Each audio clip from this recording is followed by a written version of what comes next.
خوش آمدید کہتے ہیں آپ کو آپ کے اپنے چینل میں ایک لفظ عشق ایپیسوڈ 8۔ آئی ایم سوری، میں یہ نہیں چاہتی تھی۔ وہ بے اختیار معافی مانگنے لگی۔ معاف کر دیجیے۔ وہ ایک قدم پیچھے بڑھانے لگی۔ میں نے کہا تھا میں مار دوں گی، آپ مانے نہیں۔ وہ روندی ہوئی آواز میں بولی۔ دیکھا آپ لگی نا۔ وہ یہ سب کہتے شاہ کو معصومیت کی ایک تصویر لگ رہی تھی۔ معاف کر دیجیے مجھے، میں آپ کو مارنا نہیں چاہتی تھی، لیکن آپ مجھے جانے نہیں دے رہے۔ شاہ کے نوکر کمرے کے باہر شاہ کا انتظار کر رہے تھے۔ اسے اس حالت میں دیکھ کر اندر آ گئے۔ شاہزائی، آپ کو کیا ہو گیا؟ مزمل فوراً شاہ کی طرف بڑھا، جبکہ سب لوگوں کو اس کی طرف متوجہ دیکھ کر وہ کمرے سے باہر نکلنے لگی۔ اگلے ہی پل چاروں میں سے کسی ایک نے اس کا ہاتھ تھام لیا، لیکن شاہ کی بگڑتی حالت دیکھ کر ہاتھ چھوڑ کر وہ بھی شاہ کی طرف متوجہ ہوا۔ اپنے آپ کو آزاد پا کر وہ کمرے سے بھاگ نکلی۔ سب کا دھیان شاہ کی طرف لگ گیا۔ طارق نے شاہ کو تھامنے کی کوشش کی، لیکن اس سے پہلے شاہ نے اس کا بازو دبوچ لیا۔ تمہاری ہمت کیسے ہوئی اسے چھونے کی؟ ہاتھ کیسے لگایا تم نے اسے؟ اس سے شاہ نے غصے سے کہا۔ شاہزائی، وہ بھاگ رہی تھی۔ طارق سمجھ چکا تھا کہ شاہ کس نے غصہ کر رہا ہے۔ طارق کچھ اور کہتا کہ شاہ نے اپنے کندھے سے چھری نکالا اور بے دردی سے طارق کی کلائی پر 4-5 بار چلا دی۔ طارق درد سے چلا اٹھا۔ اگر تم میرے وفادار ملازم نہ ہوتے طارق، تو میں تمہارے ٹکڑے ٹکڑے کر دیتا۔ شاہ اسے دور پھینک کر کمرے سے باہر نکلا۔ شاہ کو دیکھ کر کوئی یہ نہیں کہہ سکتا تھا کہ اس کے کندھے پر چوٹ لگی ہے اور اس کے سارے کپڑے خون سے لت پت ہیں۔ مزمل شاہ کے پیچھے دوڑا، لیکن اس سے پہلے شاہ گاڑی لے گیا۔ وہ بارش میں بھاگ رہی تھی۔ وہ پوری طرح بھیگ چکی تھی۔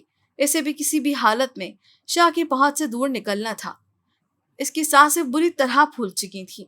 بھاگتے بھاگتے اس کے قریب سے تیز رفتار ایک گاڑی نکلی اور اس کے سامنے آ کھڑی ہوئی۔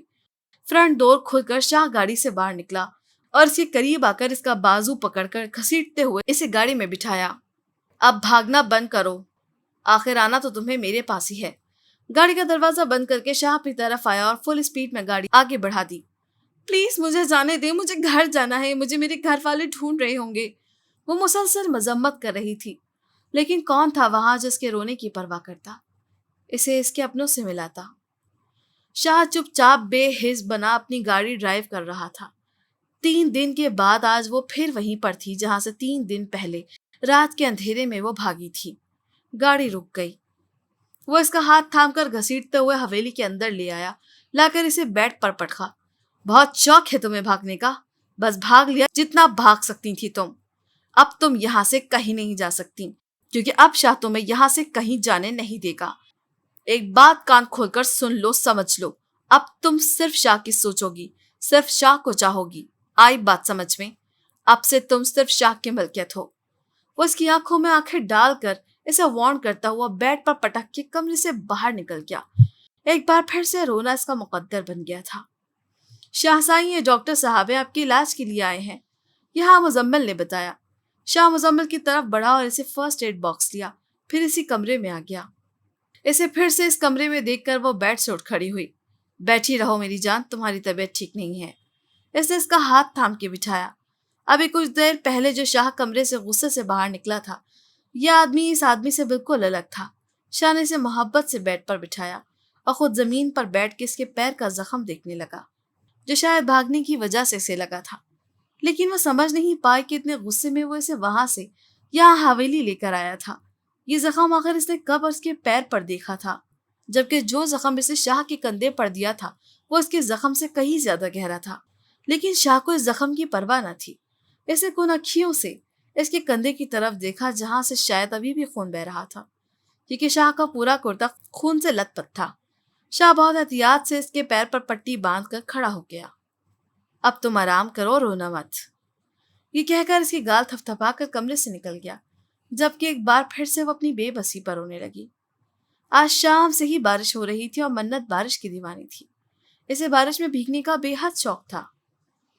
پہلے تو حاشر بھی اس کا یہ شوق پورا کرنے میں اس کا خوب ساتھ دیتا تھا، لیکن جب حاشر کا لہجہ سخت ہوا تو منت نے اس سے اپنی باتیں کہنا چھوڑ دیا۔ نہ تو فرمائشیں کرتی تھی اور نہ ہی وہ ضدی تھی۔ وہ حاشر سے بے انتہا محبت کرتی تھی۔ وہ نہیں چاہتی تھی کہ اس کی کوئی بھی بات حاشر کو تکلیف دے۔ وہ حاشر کی خوشی میں خوش تھی۔ منت سارا کام ختم کر کے کمرے میں آئی تو حاشر گھوڑے بیچے سو رہا تھا۔ منت منہ بسوڑ کر رہ گئی کیونکہ بارش منت کی کمزوری تھی اور اکیلے اس وقت چھت پہ جانے سے اسے ڈر لگ رہا تھا، اور سیرت بھی صبح صبح ہی سو گئی تھی کیونکہ آج ہنا کا نکاح ہوا تھا، جس کی وجہ سے سارا دن ہنا کے گھر پر رہی اور کافی تھک گئی، اس لیے منت نے اسے ڈسٹرب نہیں کیا۔ ویسے بھی بارش اور بجلی چمکنے سے وہ ڈرتی تھی۔ اس نے 2-3 بار حاشر کو آواز دی لیکن کوئی جواب نہ ملا، سو وہ بھی لیٹ گئی۔ اس پیارے سے موسم میں نیند تو آنی نہیں تھی۔ رات 1 بج گیا، منت کو نیند نہ آئی۔ حاشر ایک اور کوشش۔ حاشر نے شاید نہ اٹھنے کی قسم کھا رکھی تھی۔ حاشر اس بار بہت لاڈ سے اس کے کندھے پر سر رکھ کے بولی، جی میری جان۔ حاشر سیدھا ہوا اور محبت سے اس کا سر اپنے سینے پر رکھا۔ وہ ابھی تک نیند میں تھا۔ حاشر کی یہ عادت پرانی تھی، وہ نیند میں بھی منت کو بہت محبت سے پکارتا تھا۔ حاشر اٹھ جائے نا پلیز۔ منت نے حاشر کی شرٹ کو مٹھی میں لیتے ہوئے ہلکا سا جھنجھوڑا۔ جی جان اٹھ گیا، اس نے محبت سے اس کی طرف دیکھتے ہوئے کہا۔ صبح ہو گئی کیا؟ حاشر نے باہر کی طرف دیکھتے ہوئے کہا۔ نہیں، منت نے مسکراتے ہوئے بتایا۔ پھر کیوں جگایا؟ طبیعت ٹھیک ہے نا تمہاری؟ حاشر کو فوراً اس کی فکر لگ گئی۔ ہاں میری طبیعت ٹھیک ہے، منت نے مسکراتے ہوئے بتایا۔ تو پھر حاشر نے سوالیہ نظروں سے اسے دیکھا۔ حاشر باہر بارش ہو رہی ہے، منت ایکسائٹمنٹ میں بولی۔ پہلی بار ہو رہی ہے؟ حاشر اسی کے انداز میں بولا۔ نہیں پہلی بار تو نہیں ہو رہی، لیکن بہت دنوں بعد ہو رہی ہے، اور وہ بھی رات کو، اسی لیے آپ کو جگایا۔ منت سو جاؤ۔ حاشر نے منت کی بات کاٹتے ہوئے نرمی سے اس کا گال تھپتھپایا۔ حاشر صرف آدھا گھنٹہ، ہم جلدی واپس آ جائیں گے، پھر میں آپ کو ڈسٹرب نہیں کروں گی۔ منت سو جاؤ، شاباش۔ حاشر نے اس کی پھر بات کاٹی۔ اس کے بعد منت کچھ نہیں بولی، منہ بسوڑ کے دوسری طرف منہ کر کے لیٹ گئی۔ منت کبھی بھی حاشر سے روٹتی نہیں تھی اور نہ ہی دوسری طرف کروٹ لے کر سوتی تھی۔ حاشر کو لگا شاید آج وہ اس سے ناراض ہو گئی ہے۔ اسی سوچ کو لے کر حاشر کو عجیب سی بے چینی محسوس ہوئی۔ منت، حاشر نے پکارا۔ سو جائیں حاشر، میں اب آپ کو ڈسٹرب نہیں کروں گی۔ منت نے اسی طرح لیٹی لیٹی جواب دیا۔ صرف 20 منٹ منت، اس سے اوپر 1 سیکنڈ بھی نہیں۔ یہ کہہ کر وہ رکا نہیں بلکہ کمرے سے باہر نکل گیا۔ منت فوراً بستر سے نکلی اور حاشر کے پیچھے بھاگی، کہیں وہ اپنا ارادہ ہی نہ بدل دی۔ اس چھت پر صرف ایک ہی کمرہ تھا۔ حاشر وہی کمرے کی کرسی پر بیٹھ گیا، جبکہ منت بارش میں چلی گئی، اور کچھ سیکنڈ کی بارش منت کو پورا بھگا گئی۔ حاشر خمار آلود منت کے بھیگے وجود کو دیکھنے لگا۔ وہ بارش میں کھیلتی کوئی ننھی سی بچی لگ رہی تھی۔ جب حاشر کے ساتھ اس کی شادی ہوئی تب اس کی عمر کھیلنے کودنے والی تھی۔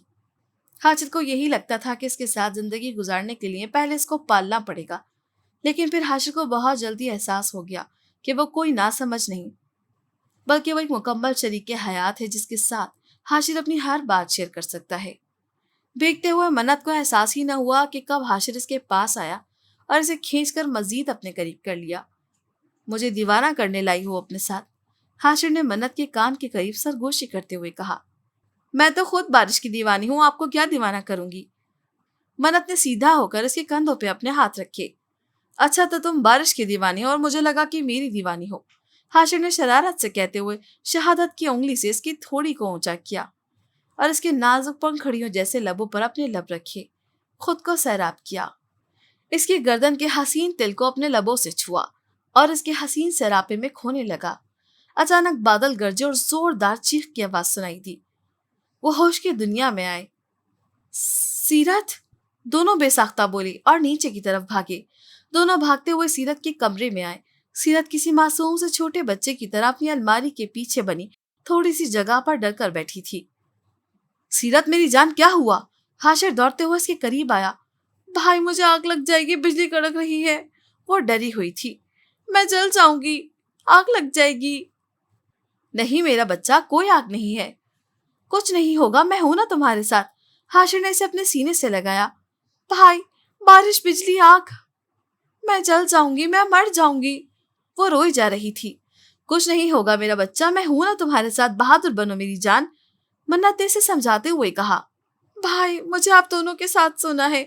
سیرت روتے ہوئے حاشر کے گلے لگ گئی۔ ہاں کیوں نہیں، تم دونوں، میں یہاں پہ سو جاؤں۔ حاشر نے محبت سے اس کے آنسو صاف کیے۔ کچھ نہیں ہوگا، یہ تو قدرت کا ایک نظام ہے جو چلتا رہے گا، اس پہ رونے کی کیا بات ہے؟ منت اسے سمجھاتے ہوئے بیڈ پر لے آئی۔ بھابھی آپ کے کپڑے کیوں بھیگے ہیں؟ اور بھائی کے بھی۔ اس کا ڈر کم ہوا تو دھیان کپڑوں کی طرف چلا گیا۔ منت حاشر کو دیکھنے لگی جیسے پوچھ رہی ہو کہ اب کیا جواب دوں۔ اس کے کپڑے چھت پر رہ گئے تھے۔ حاشر نے بات بنائی، تو آپ نے وہی بھیگے کپڑے پہن لیے؟ سیرت نے معصومیت سے پوچھا۔ میں نے کپڑے سکھانے کے لیے چھت پر ڈالے تھے جو میں بھول گئی۔ ان کو اتارنے کے لیے گئی تھی، اس نے کپڑے بھیگ گئے۔ حاشر نے منت کی جھوٹ پر اس کو داد دی۔ اور آپ؟ سیرت نے حاشر سے پوچھا۔ میں بارش میں بھیگنے گیا تھا۔ حاشر نے سچ بولا۔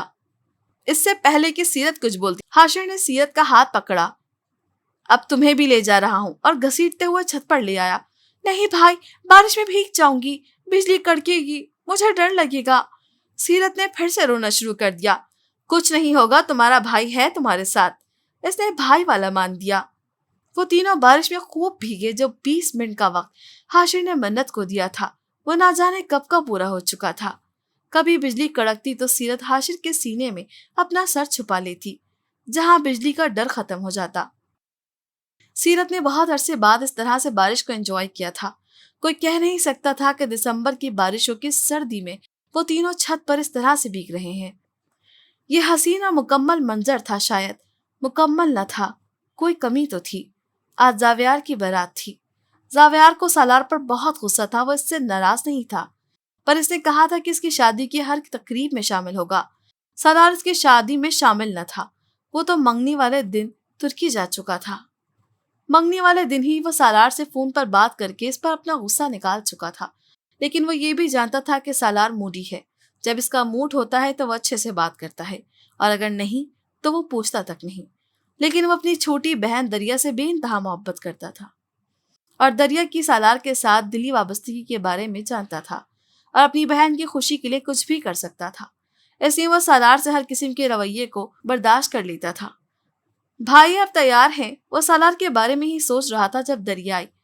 دریا میں بالکل تیار ہوں، دیکھو کیسا لگ رہا ہے تمہارا بھائی، زاویار نے مسکراتے ہوئے کہا۔ بھائی آپ بہت ہینڈسم لگ رہی ہو۔ مجھے لگتا ہے کہ پرانے زمانے میں لڑکیاں شادی والے دن بہت خوبصورت لگتی تھیں، اس لیے انہیں ڈولی میں چھپا کر سسرال بھیجا جاتا تھا تاکہ نظر نہ لگے۔ لیکن مجھے لگتا ہے کہ آپ کو بھی ڈولی میں چھپا کر سسرال روانہ کرنا پڑے گا تاکہ آپ کو بھی کسی کی نظر نہ لگے۔ دریا مسکراتے ہوئے بولی، تھینک یو یار، لیکن تمہاری بھابھی سے تو کم ہی اچھا لگوں۔ اس نے تو پہلی نظر میں ہی اپنے حسن کا دیوانہ بنا دیا ہے۔ ہاں بھابھی بہت خوبصورت ہیں، دریا نے دل سے تعریف کی۔ آخر پسند کس کی ہے؟ زاویار نے اپنے کرتے کا کالر کھڑے کرتے ہوئے کہا۔ میرے بیسٹ بھائی کی چوائس ہے، دریا نے زاویار کو گلے لگاتے ہوئے کہا۔ ہنا کا پمپل والا مسئلہ بیوٹیشن نے حل کر دیا۔ بیوٹیشن نے اس طرح سے میک اپ کیا کہ وہ پمپل نظر ہی نہ آئے، لیکن پھر بھی ہنا خوش نہیں تھی، کیونکہ آج اسے ان عورتوں اور اپنے آپ میں کوئی فرق نہیں نظر آ رہا تھا جو خوبصورت نہیں ہوتی، لیکن میک اپ کی وجہ سے خوبصورت نظر آتی ہیں۔ اسے لوگوں کی مثالیں یاد آنے لگی جن پر وہ اکثر ہنستی تھی کہ لڑکی صرف شادی والے دن خوبصورت نظر آتی ہے، بعد میں ماسی لگتی ہے۔ پھر ہنا کی رخصتی کا وقت بھی آ گیا، جب ہنا ہمیشہ کے لیے اپنوں کو چھوڑ کر سسرال آ گئی، جہاں زاویار کی بیوی کے بہت خوبصورت ہونے کے بہت چرچے تھے۔ ساتھ کی طبیعت خراب تھی، جس کی وجہ سے آیت نے شادی پر جانے سے انکار کر دیا، اور ویسے بھی معراج جانتا تھا کہ آیت گھبرا جاتی ہے، اس لیے اس نے زیادہ فورس نہیں کیا۔ وہ جانتا تھا کہ اس وقت آیت صرف ساتھ پر دھیان دے جس کی طبیعت خراب ہے۔ معراج شادی ہال میں بہت پریشان رہا، ہر وقت سالار کے بارے میں ہی سوچتا رہا۔ وہ کچھ سمجھ نہیں پا رہا تھا کہ وہ کیا کر رہا ہے، اپنے چاچو سے کیا ہوا وعدہ نبھائے یا سالار سے دوستی۔ جب آیت کو پانے کا ہر راستہ بند ہو گیا تھا تب سالار نے اس کی مدد کی تھی، تب سالار اس کے ساتھ کھڑا اپنی دوستی نبھا رہا تھا، اور معراج کی شادی میں سب سے بڑا ہاتھ سالار کا تھا۔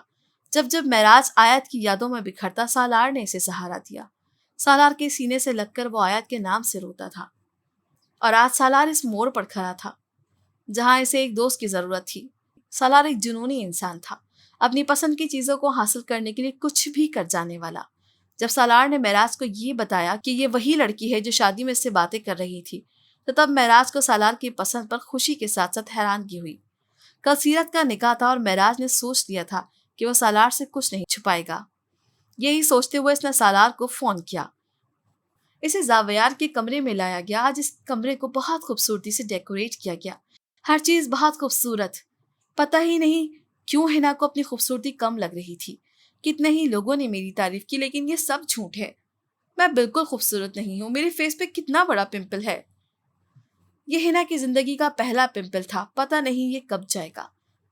ہنا اس پمپل کا رونا رو رہی تھی جب دروازے پہ دستک ہوئی. اتنے ہیوی میک اپ اوور کی وجہ سے ہنا کی گردن پہلے ہی جھکی ہوئی تھی. اسے آتے دیکھ کر اور چھپ گئی.